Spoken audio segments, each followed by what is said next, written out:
Welcome back to the stock portfolio update videos. My stock portfolio has just broken $100,000 for the first time, and today I'm going to be doing a wrap-up video of how I managed to grow my stock portfolio over $48,000 in 2024. My stock portfolio is made up of the 57,646 in my stake portfolio and the 42,491 in my Vanguard portfolio. I'm going to be giving a quick update on how the portfolios are looking, my key strategies that I used, challenges and lessons, milestones and celebrations, and importantly, what is next for 2025. Overall, if we have a quick look at my stake portfolio to start out, as it is my biggest, I'm up around 35%, which is around $15,076, and today I'm up 1%, which is around $600. Having a look at my holdings, I hold many of the same companies I've held for years now, the likes of Apple, Amazon, Costco, Google, Microsoft, and VOO, which is an S&P 500 tracking ETF. VOO is actually a good place to start because it's my biggest holding by far, sitting at around $17,400 USD in total equity, or 31.4 shares. It's been a good year for many investors, and this is why my stock portfolio is also up so much, as the overall S&P has traded up over 26% this year alone, which is very good. Many of my other big holdings, such as Apple, have had a very strong year as well, up 33%. This is a position of mine that was the first stock I ever invested in. Having a look at some of the others, the likes of Costco, which is a smaller position but is still in my stock portfolio, is up 45%, and the likes of Google in the last year is up 38% as an example. This is just a good showing of that it's most important to have time in the market over timing the market, is a very common saying. I've been investing for 4 years now, since I turned 18. I'm now 22, and I started off having some rough years, like 2022, when the market had a really red year, but I used that time to buy in.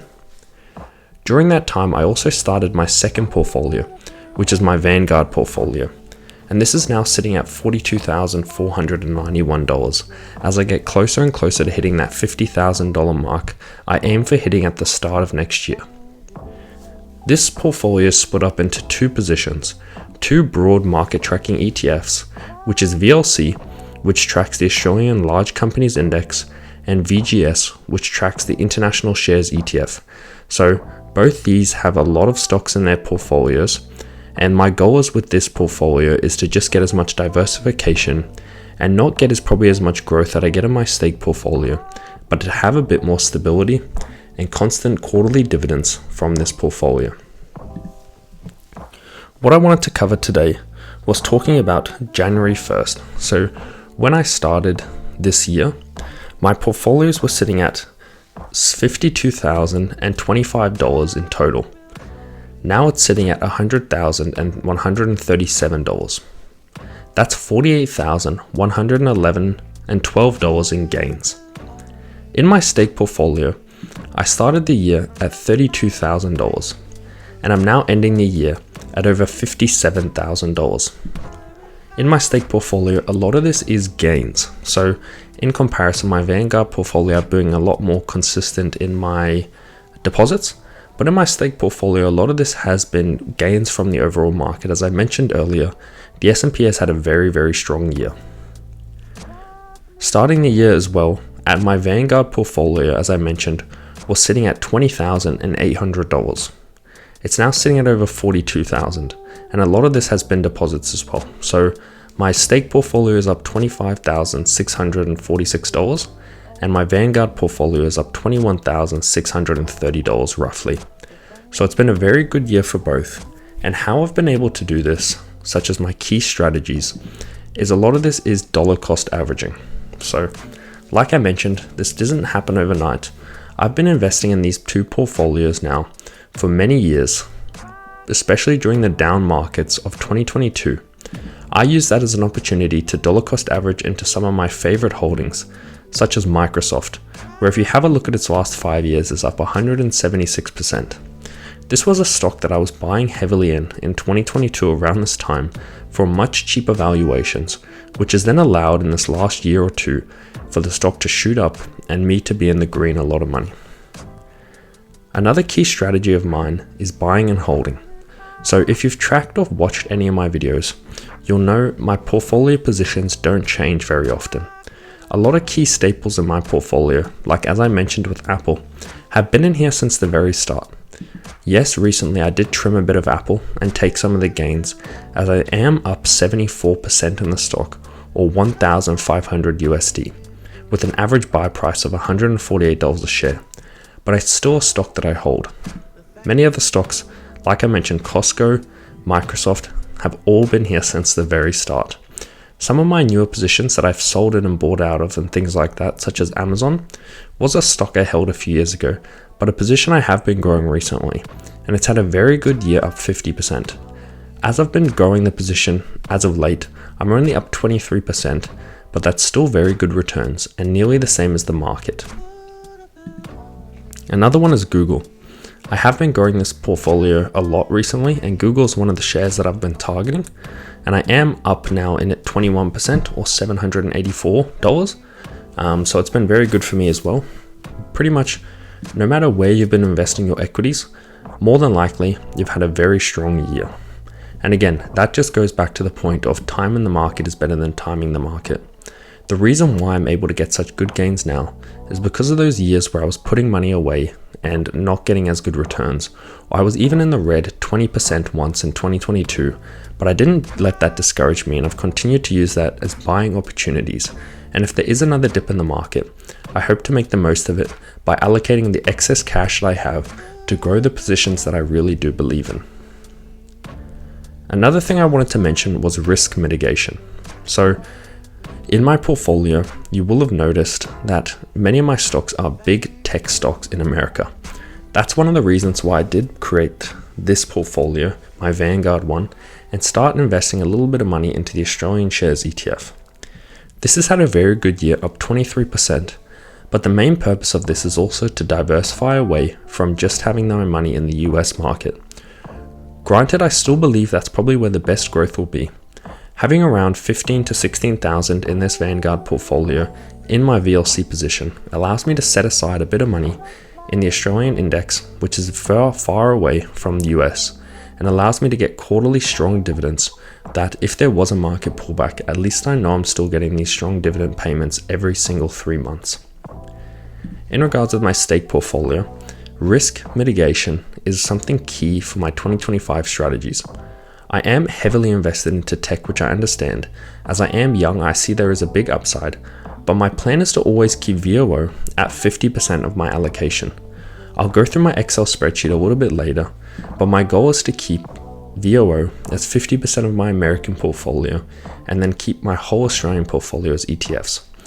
I don't think I'm an exceptional stock picker, but what this does allow me to do is get the overall broader market returns while still being able to pick individual stocks, create short videos and content on them, and aim in beating the market and gaining some extra growth whilst I can, and have a bit of fun with my investing.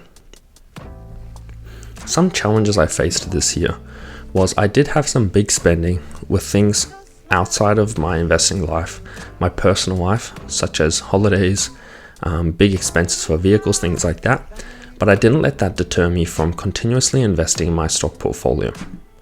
If we have a look at my Excel spreadsheet, what this shows here, some of the figures are a little bit outdated, but these two graphs here at the bottom show starting balances to beginning of December balances, and you can see across the years all this has slowly grown up and up and up. And again, I credit that to dollar cost averaging. Even when I know I have big expenses, I still make sure to put aside a bit of money to dollar cost average and put a bit of money in each month. It might not feel like a lot at the time when you're putting it in, but over time, as you continue to grow the positions, you can track them and you can see the real progress that's being made. As for example, when I started tracking these, my stake portfolio was at 17,000 and my Vanguard was only at 3,000. And now they've grown exponentially since then. And what this has allowed me to do is hopefully one day, when I go for my first home deposit, I'll be able to use some of these funds potentially to fund that deposit or help out with it. The goal is to keep them separate, but if I do have to use some of the money, at least I know I have it here available for me to do so. Another key thing I wanted to speak on was dividends. I'm not a dividend investor, but I'm not complaining either when I do receive them. I track my dividends on here, and since April 2021 is when I started tracking my first ones.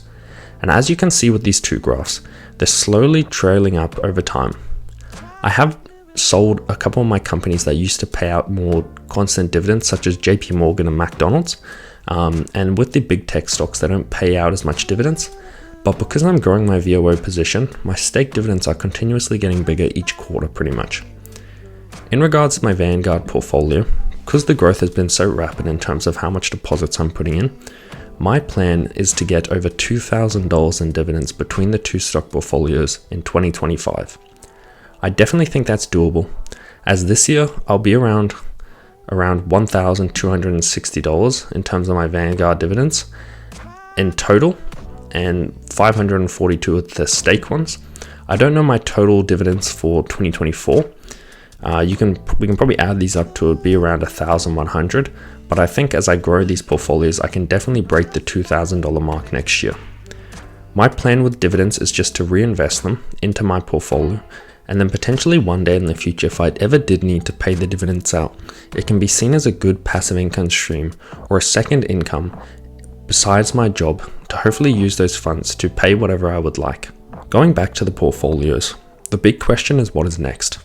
So overall, my goals for 2025, I'll do another video on, but I do want to hopefully set a big goal for myself of getting the portfolios to $150,000. What that would mean is I'd have to grow it $50,000 next year, which is pretty close to what I did this year, a little bit above.